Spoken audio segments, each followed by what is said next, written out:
ఓం శ్రీ సాయిరామ్. శ్రీమద్ భగవద్గీత 13వ అధ్యాయంలోని 13వ శ్లోకం గురించి ఈరోజు తెలుసుకోబోతున్నాం. భగవానుడు గత శ్లోకంలో ఇలా తెలియజేశారు.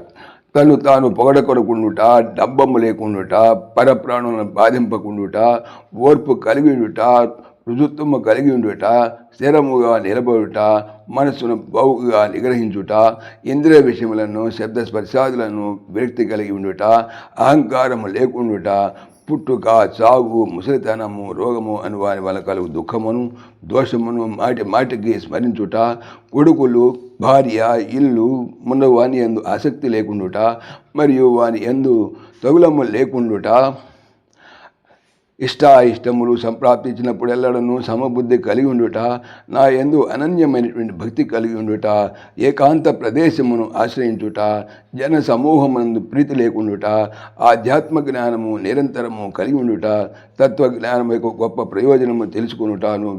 ఇది అంతయు కూడా జ్ఞానమని చెప్పబడును. దీనికి వ్యతిరేకమైనది అజ్ఞానం అని చెప్పి తెలియజేశారు. అయితే వీరు తెలుసుకునేటువంటి 13వ శ్లోకంలో ఇలా ఉన్నారు భగవానుడు. జ్ఞేయం యత్తత్ ప్రవక్ష్యామి యజ్ఞాత్వామృతమశ్నుతే అనాదిమత్పరం బ్రహ్మ న సత్తన్నా సదుచ్యతే. యత్ ఏది జ్ఞేయం తెలియబైన బ్రహ్మస్వరూపము, యత్ దేనిని జ్ఞాత్వా తెలుసుకొని, అమృతం మోక్షమును అశ్నుతే పొందుతున్నాడు, తత్ దానిని ప్రవక్ష్యామి బావుగా చెప్పబోతున్నాను. అనాదిమత్ ఆది లేనట్టి, పరబ్రహ్మమనబడు, తత్ అది సత్ సత్ అని అంటే ఉన్నదని కానీ నా ఉచ్యతే చెప్పబడదు, అసత్ నా ఉచ్యతే అసత్ అనియు చెప్పబడదు అంటే లేదని కానీ చెప్పబడదు. ఏది తెలియదగిన బ్రహ్మస్వరూపమో, దేనిని తెలుసుకొని మనుజుడు అమృత స్వరూపము మోక్షమును పొందుతున్నాడో దాని బావుగా చెప్పబోతున్నాను. అది లేనట్టి పరబ్రహ్మమనబడు అయ్యేది సత్తని కానీ అసత్తని కానీ చెప్పబడదు. ఇక్కడ నుండి మొదలుకొని 6 శ్లోకముల వరకు జ్ఞేయమగు పరమాత్మ స్వరూపమును వర్ణించబోతున్నారు. జ్ఞాన సూత్రముతో జ్ఞానమాత్రముతో సంతృప్తి పొందక జ్ఞేయమును కూడా ప్రతి వారును తప్పక పొంది తీరవలెను. మొదట దుర్గములను పోగొట్టుకొని సద్గుణములను అలవాటు చేసుకొనవలను.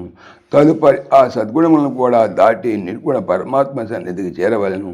అది ఒక్కటే పూర్ణస్థితి, తక్కినవన్నీ అపూర్ణ స్థితులే అగును.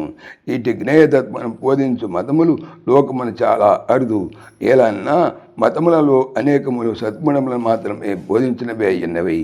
అట్టి స్థితి మంచిదే కానీ చాలదు. ఇది సాధకుడు సద్గుణ ప్రభావంచే విశుద్ధాంతరంగుడై అంతటితో తృప్తి పొందక ఇంకను పైకి పోయి కేవలము జ్ఞేయస్తువకు పరమాత్మ కోటి తదాత్మను పొందవలను. అది జీవుని చరమస్థితి. అట్టి స్థితిని చేరు వరకు సాధన ఎవరను వదలరాదు. కావున గీత యందు భగవానుడు జ్ఞానగుణములతో పరితృప్తిని పొందక జ్ఞేయమును కూడా చెప్పి జీవుని అద్వైత పరాకాష్ఠ వరకు కొనిపోయిరి. సాయిరామ్. ఓం దేవకీ నందనాయ విద్మహే వాసుదేవాయ ధీమహి తన్న కృష్ణ ప్రచోదయాత్. ఓం సర్వం శ్రీకృష్ణార్పణమస్తు. జై శ్రీకృష్ణ, జై జై శ్రీకృష్ణ. ఆత్మీయులకు మనవి, ఈ ఛానల్తో పాటుగా అనంత మహిమల శ్రీ సత్యసాయి అనే ఛానల్ మరియు భక్తి పరిమళ టీకా భాగవతం అనే భాగవత ఛానల్ను స్వామి నా చేత చేయించుతున్నారని మనవి చేస్తున్నాను. వీటికి సంబంధించిన లింక్స్ డిస్క్రిప్షన్లో చూడవచ్చు. జై శ్రీకృష్ణ.